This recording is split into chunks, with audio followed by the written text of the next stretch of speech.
Gue baru nemuin bukti fix di mana Jessica itu adalah korban. Nanti di akhir video gue kasih lihat buktinya. Sedih banget anjing jadi Jessica, gila. Dia bahkan katanya rugi 10 miliar. Jessica itu gak bersalah.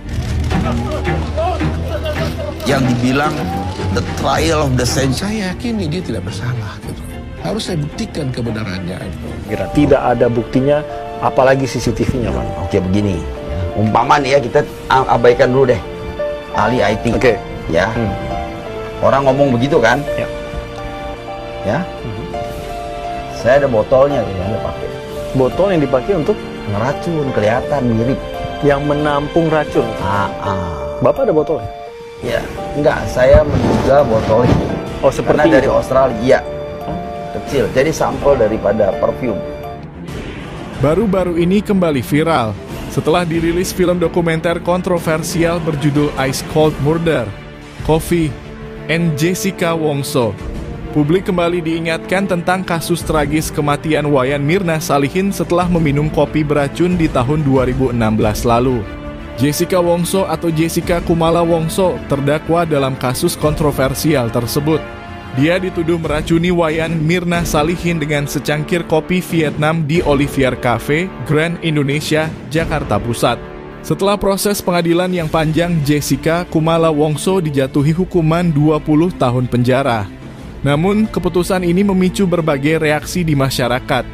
Apalagi setelah tayangan dokumenter tersebut memunculkan beragam kontroversi dan pertanyaan baru mengenai kasus pembunuhan Mirna.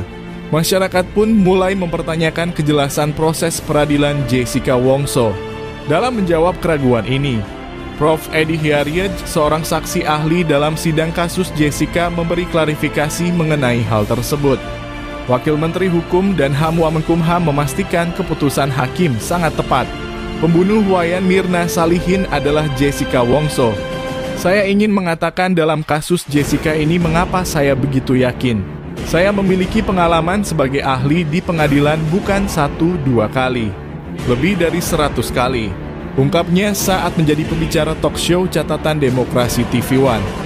Dia bahkan membaca keseluruhan berita acara perkara yang mencapai 200 halaman.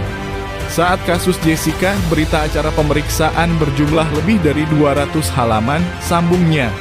Bahkan dia juga dipersilahkan secara langsung melihat CCTV detik-detik Mirna tewas setelah minum kopi.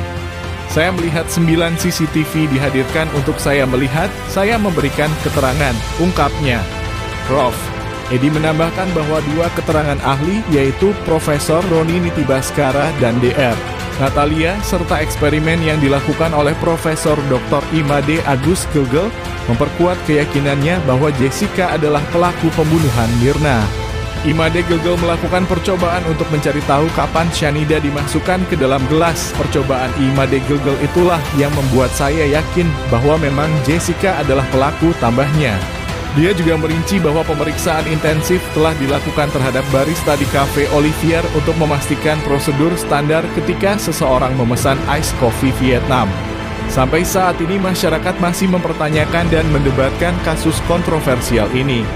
Hingga pada akhirnya membuat tetap menjadi salah satu kasus pembunuhan yang paling membingungkan dan kontroversial dalam sejarah hukum Indonesia.